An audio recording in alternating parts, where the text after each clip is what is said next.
Les Teletubbies ont toujours fait débat, et ça, dès leur première diffusion en 1997. Evidence that the creators of the series intend for Tinky Winky to be a gay role model have surfaced. He is purple, the gay pride color, and his antenna is shaped like a triangle, the gay pride symbol. Oh là là, c'est la décadence! Et ce n'est certainement pas Internet qui a mis fin. Bien au contraire. On a eu le droit à des théories de dingue sur l'univers des Teletubbies. Tellement dingue qu'au final, ceux qui faisaient ces théories me semblaient plus fous que ceux qui ont réalisé les Teletubbies. L'histoire de Teletubbies est basée sur un groupe d'enfants qui sont tous morts. Mais voilà, mais c'était sûr en fait! C'était sûr! Et pourtant, après avoir un peu fouillé Internet pour comprendre l'émission, je peux vous assurer qu'à la fin de cette vidéo, les Teletubbies, ça vous paraîtra le plus normal du monde. Enfin, dans la mesure du possible. Les Teletubbies, une émission manipulatrice mais pas maléfique, un reportage en exclusivité sur les chantiers du scénario. Pour comprendre le délire des Teletubbies, il faut déjà se rappeler à qui s'adresse l'émission. Aux enfants en très bas âge, bien sûr. Et c'est probablement ça le plus important. De là à dire que les Teletubbies c'est absurde parce que c'est pour des enfants, il n'y a qu'un pas, et je vais presque le franchir. En fait, les Teletubbies ont été inventés en partant d'un principe auquel Nintendo est loin d'être étranger. Vous avez peut-être déjà entendu la phrase suivante quelque part.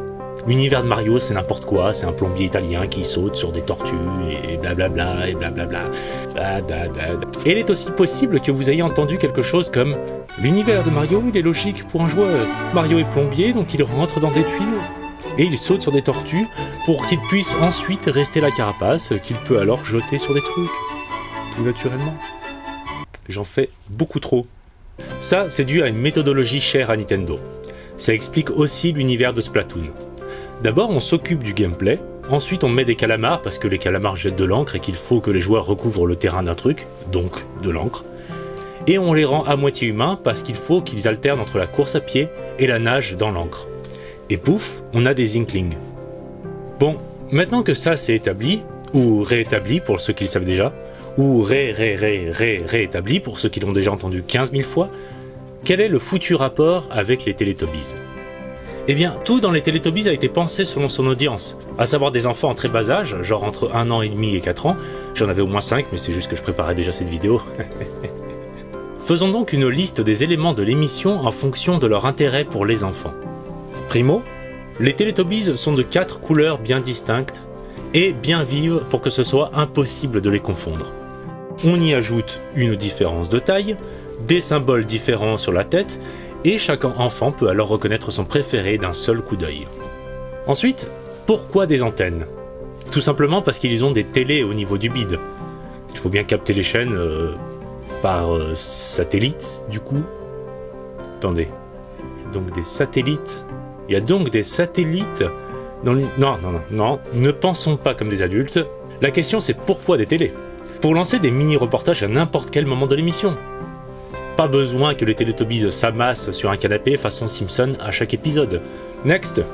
Le fameux décor qui, selon certains, serait un purgatoire pour bébés aliens morts dans de tragiques circonstances, eh bien, surprise déjà, ce n'est pas l'idée des créateurs, même si la théorie est plutôt fun. Non, la vérité, c'est juste que le décor devait ressembler à un jardin ou à un parc dans lequel n'importe quel enfant pourrait s'extasier sur la moindre fleur colorée, sur le moindre papillon, sur une colline à monter ou à dévaler. Un endroit sympa dans lequel l'enfant aimera prendre l'apéro 20 ans plus tard en s'imaginant que c'est en partie à cause des Teletubbies que sa génération est particulièrement fofolle. J'en fais encore trop. Un décor positif donc, qui met de bonne humeur et qui donne envie d'aller jouer dehors pour profiter du ciel bleu et de... Wow, hey, look you guys, the sun's rising!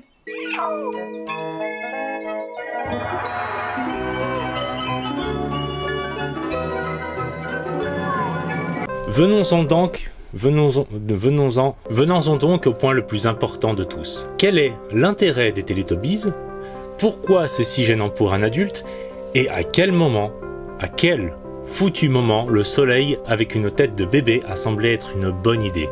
Il n'y a qu'une seule réponse à toutes ces questions. Une seule, et cette réponse, c'est le mimétisme. Les Teletubbies, au fond, ça se compare à une vidéo de sport façon Thibaut InShape, Juju FitCats, Justine Galis ou Nassim Saïli. Notez qu'il n'y a aucun rapport voulu entre ces youtubeurs et les Teletubbies que je leur ai associés sur cette image. Ça s'est fait au pifomètre. Bref, le but de l'émission, c'est d'inciter le spectateur à bouger. Et ça, les deux créateurs de la série y ont bien veillé grâce à des diffusions tests. Et ça marchait. Heureusement encore, parce que l'émission a été lancée. Quand un Teletubbies sautait sur place, les enfants sautaient sur place. Quand les Teletubbies tapaient des mains, les enfants tapaient des mains. Quand ils répétaient des mots avec un ton d'adulte qui parle à un gosse, eh bien les gosses essayaient à leur tour de prononcer le mot.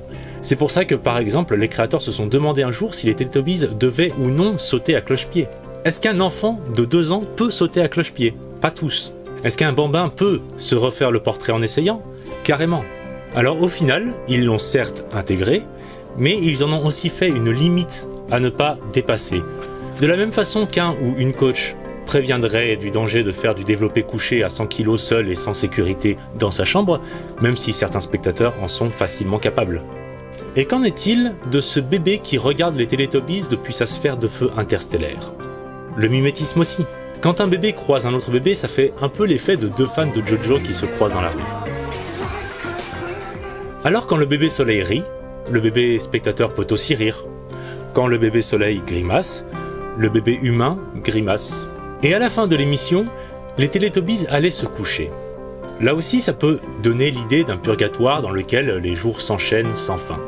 Pourtant, c'est simplement pour que les enfants s'allongent aussi à ce moment-là. Parce qu'encore une fois, les créateurs étaient bien conscients que l'émission allait exciter les gosses. Et ils ne pouvaient pas les laisser dans cet état-là aux parents. Il fallait un moyen de les calmer un peu. À la fin, les Teletubbies s'allongent donc, et les enfants les imitent. D'ailleurs, à propos des jours qui se répètent, parlons tout simplement des répétitions.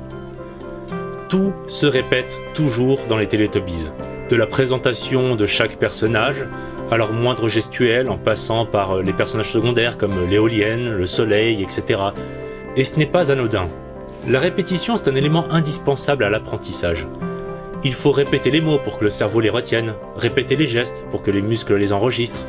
Donc, encore une fois, ces répétitions qui peuvent avoir l'air abrutissantes sont en vérité essentielles au développement de l'enfant. En tout cas du point de vue des créateurs. Pour vérifier à quel point c'est vraiment vrai, je vous invite plutôt à voir une chaîne scientifique ou à ouvrir un livre spécialisé ou autre. Ajoutez à tout ça quelques plans séquences franchement gênants et soporifiques pour un adulte, qui ne servent en fait qu'à éviter le plus possible des cuts qui perturberaient la compréhension des enfants. Mettez-y une pincée de choses inexplicables qui prouvent quand même que les créateurs n'étaient pas des génies indéfectibles. C'est sûr qu'il y a des trucs, il faut l'admettre, des trucs qui rappellent que l'erreur est humaine dans les Teletubbies.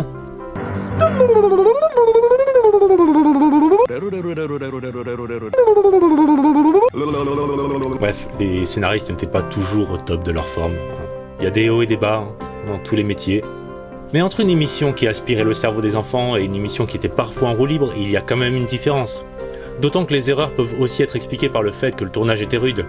Imaginez-vous écrire le scénario de 365 épisodes d'environ 20 minutes de Teletubbies en un peu moins de 4 ans. Combien? Personne n'est à l'abri d'une erreur dans ces conditions-là.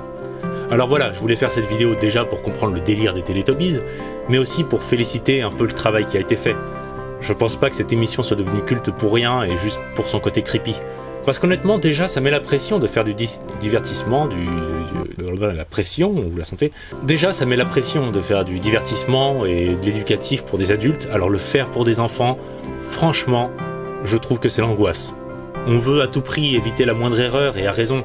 Alors n'hésitez pas à me dire si déjà cette vidéo était intéressante ou non. N'hésitez pas à me faire remarquer la moindre erreur que j'aurais pu faire. C'est tout. Je retourne à mes chantiers. À bientôt. Attendez. 365 épisodes. 365, des satellites, un soleil, Nintendo, Thibaut InShape du jeu Fit 4. 20 dieux!